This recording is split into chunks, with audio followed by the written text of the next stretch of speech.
जय हिंद साथियों, स्वागत है आपका self study classes Vishwamit Jain YouTube channel में। दोस्तों आज के वीडियो में हम पढ़ने वाले हैं भक्ति काल की संत काव्य धारा की कुछ पंक्तियां। ठीक है, अब संत काव्य धारा जब पढ़ी जाती है तो दोस्तों संत काव्य धारा में आपको पता है कि कबीर जी प्रमुख माने जाते हैं, रैदास हैं, मलूक दास हैं, दादू दयाल हैं, ये सभी संत काव्य धारा के होते हैं। अब इनके पदों की कुछ पंक्तियां हैं जो आपके पेपर में पूछी जाती हैं। ठीक है, तो वो आज हम पढ़ने वाले हैं। सभी लोग वीडियो को लाइक करेंगे, शेयर करेंगे। जिन भी साथियों ने अभी तक दोस्तों 43 प्रश्न आपके ट्रिकी वीडियो हिंदी साहित्य के डल चुके हैं, उनकी प्लेलिस्ट बनी है हिंदी साहित्य का इतिहास ट्रिक्स। ठीक है, तो आप देख सकते हैं। और एक पूरा 10 घंटे का वीडियो है दोस्तों, वो भी आपको देखना, जिसमें पूरा हिंदी साहित्य आपका जो है संलिप्त है उसमें। तो पूरा वीडियो आपको जरूर देखना है। और जो भी साथी दोस्तों अभी तक व्हाट्सएप ग्रुप से नहीं जुड़े हैं वो प्लीज़ 9098609291 ये नंबर है, इस नंबर से आप व्हाट्सएप ग्रुप से जुड़ सकते हैं, जहां पर दोस्तों आपको बहुत सारा स्टडी मटेरियल और वीडियो क्रम से मिलते हैं। ठीक है, तो स्टार्ट करते हैं दोस्तों आज का ये वीडियो। सबसे पहले आपसे पूछा जाता है कि भक्ति द्राविड़ उपजी लाए रामानंद। तो दोस्तों हम हमेशा पढ़ते हैं, कैसा पढ़ते हैं कि भक्ति काल का जो उदय हुआ, बोले भक्ति दक्षिण में उपजी, जहां पर रामानुजाचार्य, शंकराचार्य है ना, बल्लवाचार्य, ये सभी जो संत थे, राघवानंद थे, इन संतों के माध्यम से दोस्तों भक्ति का जो उदय हुआ वो दक्षिण में हुआ। ठीक है, अब दक्षिण से भारत में कैसे, ये उत्तर भारत में कैसे आ गई, तो उसको लाने वाले जो थे वो रामानंद थे। ठीक है, रामानुजाचार्य की परंपरा में ही रामानंद हुए। अब रामानंद दक्षिण से उत्तर भारत को भक्ति में लाए हैं। ये पंक्ति कही है उनके परम शिष्य कबीरदास जी ने। रामानंद के शिष्य थे कबीरदास जी, और कबीरदास जी ने कहा था, जब रामानंद दक्षिण से उत्तर भारत भक्ति को लेकर के आए तो इन्होंने कहा था कि भक्ति द्राविड़ उपजी लाए रामानंद, यानी कि इसका सही उत्तर आपका क्या हो जाएगा, कबीरदास। ये नंबर आपका बिल्कुल सही हो जाएगा। ठीक है दोस्तों, अगला क्वेश्चन है कि अब कैसे छूटे राम रट लागी, प्रभु जी तुम चंदन हम पानी। आपने कई बार पढ़ी होगी दोस्तों ये पंक्ति, और आसानी से आपके एग्जाम में आ जाती है कि ये पंक्ति किसकी है। 4 विकल्प हैं, अगर आपसे बनते हैं तो आप जरूर बता दें। मैंने एक ट्रिक बनाने का प्रयास किया है। रैदास को रट लागी, रैदास को राम रट लागी, किसको लागी, रैदास को। उन्होंने कहा था कि प्रभु जी तुम चंदन हम पानी, है ना, किसने कहा था, रैदास ने। और ये बहुत ही बढ़िया पंक्ति है रैदास जी की दोस्तों। डी नंबर आपका सही होगा। अब कैसे याद रखो, रैदास को राम की रट लागी, इतना याद करना है। तो राम की रट लागी ये पंक्ति है, आपको याद हो जाएगी, रैदास जी की है। तो किसको राम की रट लागी, रैदास को, इतना याद करेंगे। ठीक है, और ये मीराबाई के गुरु माने जाते हैं दोस्तों रैदास, ये भी याद रख लेना है। माई ना होती बाप ना होते कौन कहाँ ते आया, ये पंक्ति किसकी है दोस्तों। एक चीज बताना, अगर माई ना होती बाप ना होता तो आपका नाम कौन रखता। आपका जो भी नाम है, जो भी देख रहे हैं सभी साथी, आपका जो भी नाम है, माई बाप ना होते तो आपका नाम कौन रखता, कोई नहीं रखता ना नाम। तो बोले सर नाम की बात आई है तो इस पंक्ति के जो रचयिता होंगे वो नामदेव। ये पंक्ति किसकी हो जाएगी, नामदेव की। जब माई बाप ना होते तो नाम कौन रखता, नामदेव। ठीक है, तो ये पंक्ति नामदेव की है, इस प्रकार से याद रखेंगे। अब दोस्तों अगली पंक्ति है, अपना मस्तक काट के वीर हुआ कबीर। अब एक चीज बताना दोस्तों, अगर किसी का मस्तक कट जाएगा, मस्तक कट गया, तो आप उस पर दया करोगे कि नहीं करोगे। आपके अंदर बहुत सारे दया के भाव आ जाएंगे। बोले सर उसका मस्तिष्क कट गया, मुझे बहुत दुख हो रहा है, मुझे दया आ रही है ना, ऐसा करेंगे। अब दया आएगी तो दोस्तों इस पंक्ति के रचयिता हो जाएंगे दादू दयाल, है ना। इनको दया आ रही थी, दया किसको आ रही थी, दादू दयाल को दया आ रही थी।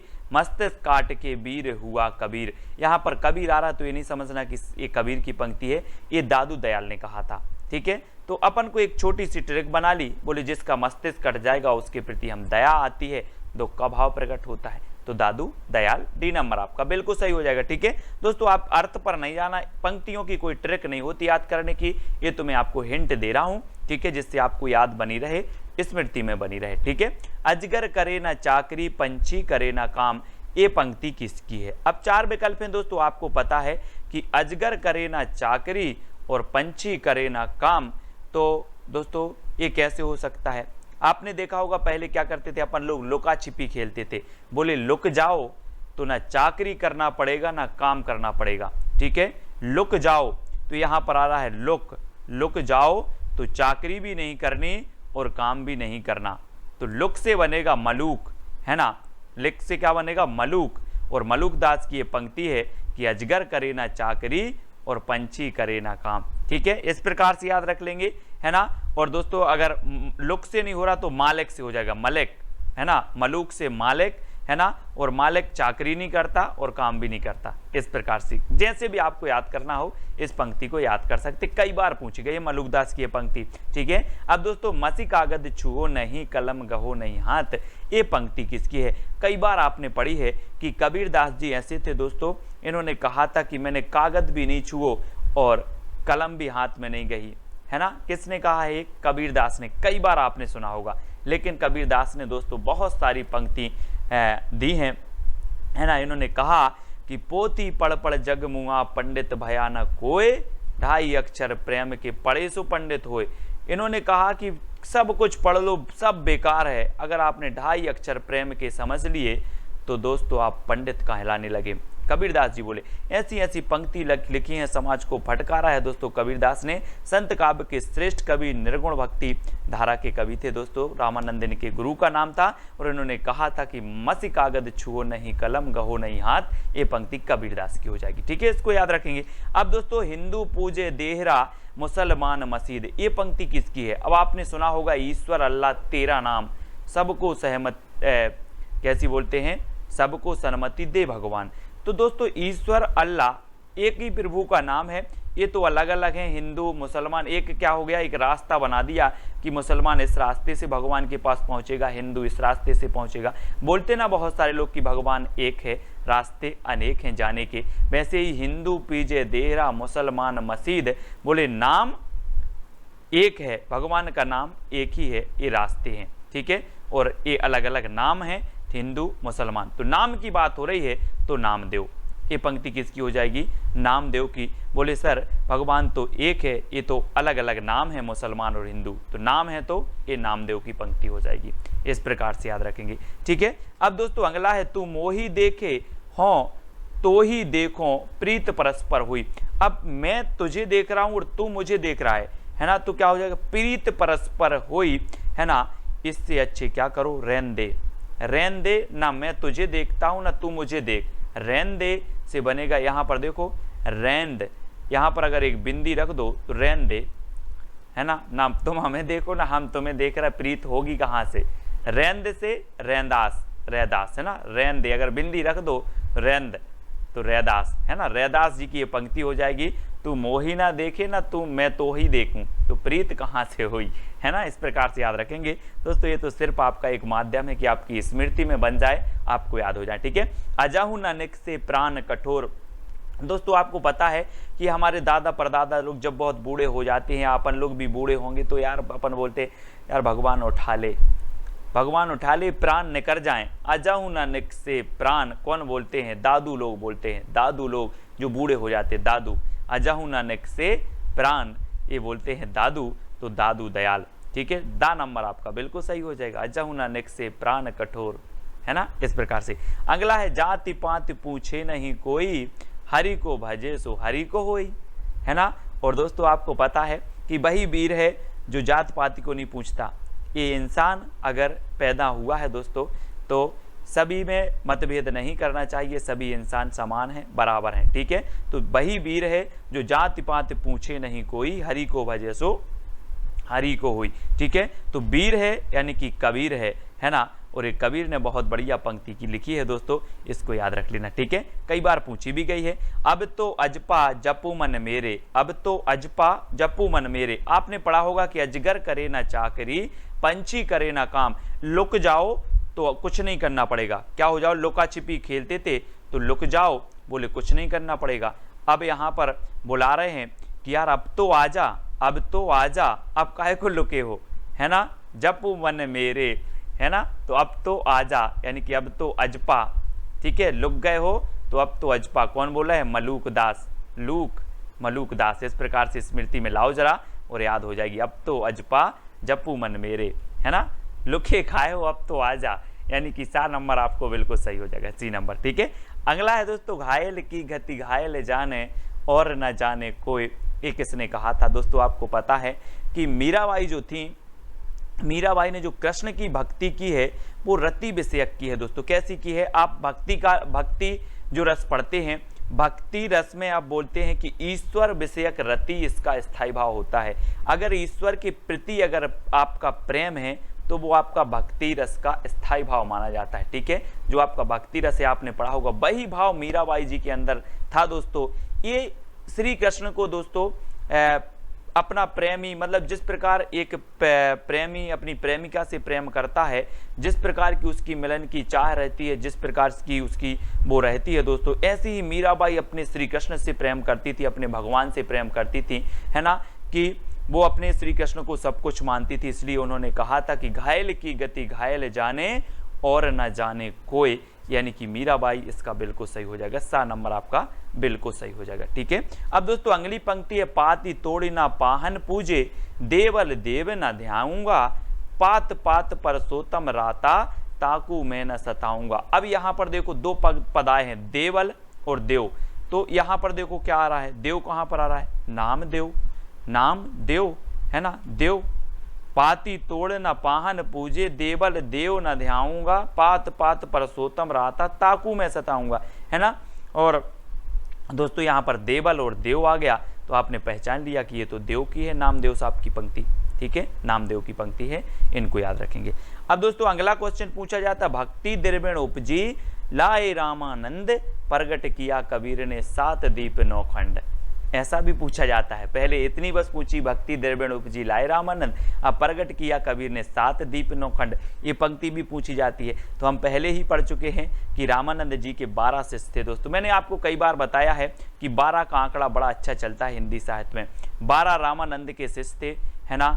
और दोस्तों वारकरी जो संप्रदाय था, है ना, वारकरी संप्रदाय भी हुआ है, और आलवार भक्तों की संख्या भी 12 थी। 12 सर्ग थे साकेत में, ये भी आपको पता होगा। तो 12 का आंकड़ा चलता है। और दोस्तों रामानंद के एक शिष्यों में कबीरदास भी जी थे। ठीक है, लेकिन दोस्तों रामानंद ने सगुण भक्ति धारा को अपनाया था और कबीरदास ने निर्गुण भक्ति धारा को, है ना। कहा जाता है, कोई विद्वान कहते हैं कि रामानंद ने निर्गुण और सगुण सभी का समर्थन किया था, है ना, कबीरदास ने निर्गुण को अपनाया था। इस प्रकार से आ नंबर आपका बिल्कुल सही हो जाएगा। ऐसर नबे राम को नाही गिरियो टूट, आन देव नहीं परसिए, एह तन जायो छूट। क्या बोल रहे हैं दोस्तों कि मैं तो सिर्फ नाम राम के सामने ही सिर्फ नवाता हूं और कोई के सामने नहीं नवाता हूं।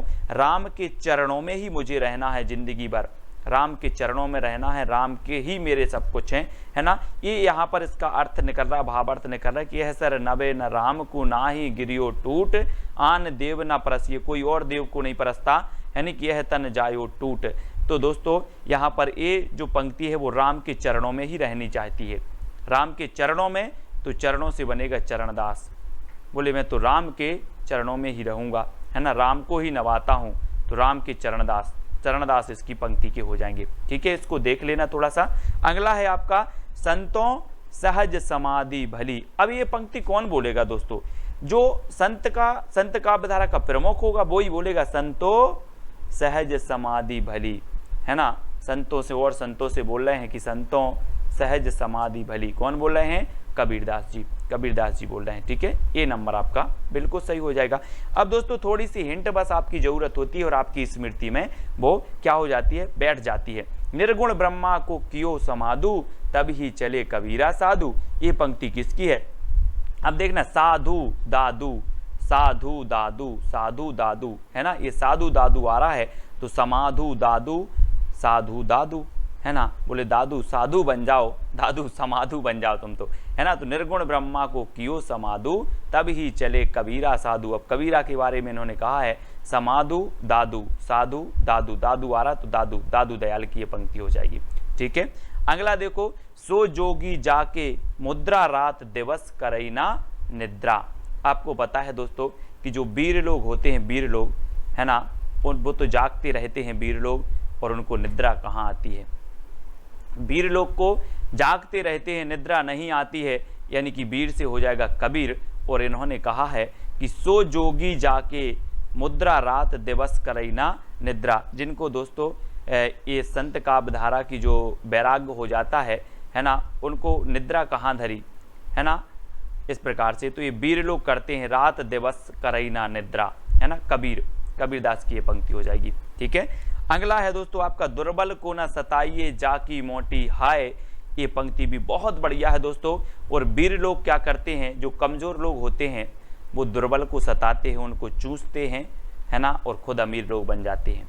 लेकिन वीर लोग होते हैं वो दुर्बल को कभी नहीं सताते। कहते हैं दोस्तों कि उनको मत सताइए जिसका कोई नहीं है ना, जिसका कोई नहीं है उसका भगवान होता है, और उसकी डायरेक्ट आवाज़ कहीं नहीं जाती, भगवान के पास जाती सीधी। तो दुर्बल को ना सताइए जाकी मोटी हाय। और दोस्तों दुर्बल को नहीं सताते कौन, वीर, कबीर यानी कि कबीर। आ नंबर आपका सही हो जाएगा, ए नंबर। ठीक है, अगला है कुछ नाही का नाव धरी भरमा सब संसार, है ना। यहाँ पर अपने जो दादू लोग होते हैं ना, वो बोलते यार कुछ नहीं धरा इस संसार में, सब संसार भ्रम में जी रहा है। क्या है, मैंने इतने कमाया है और इतना सब पाप किया कमा के, और ये सब रखा रह जाएगा और मैं चला जाऊंगा, पूरा संसार भ्रम में जी रहा है। कौन बोल रहे हैं, अपने जो दादू लोग होते हैं। अब वो उनको लगता है कि मैं तो बस महीना 2 महीना का हूँ, वो बोलते यार भ्रम में संसार जी रहा है, इस संसार में कुछ नहीं रखा, है ना। कौन बोलते, दादू।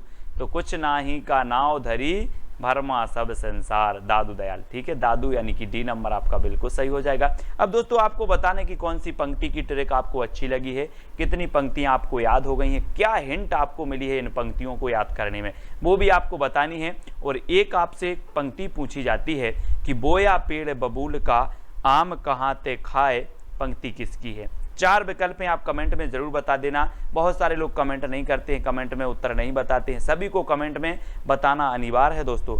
बोया पेड़ बबूल का आम कहाँ ते खाए, ये पंक्ति किसकी है, आपको कमेंट में जरूर लिखना है। और जिस भी साथी ने दोस्तों अभी तक व्हाट्सएप ग्रुप ज्वाइन नहीं किया है, वो 9098609291 ये नंबर है, तो आप ज्वाइन कर सकते हैं। ठीक है, और वीडियो को लाइक और शेयर अवश्य करेंगे, और प्ले लिस्ट में जाकर के अवश्य देखें दोस्तों। अगर आप चैनल पर नए हैं तो आपको मैंने टारगेट रखा है 100 वीडियो हिंदी साहित्य का ट्रिकी पूरी ट्रिक से, और 100 वीडियो आप तक प्रेषित किए जाएंगे। तो आप किसी भी एग्जाम की तैयारी करेंगे दोस्तों, आपको हर हिंदी में कमजोरी महसूस नहीं होगी। ठीक है, तो आज के वीडियो के लिए बस इतना ही। वीडियो कैसा लगा कमेंट के माध्यम से बताएं।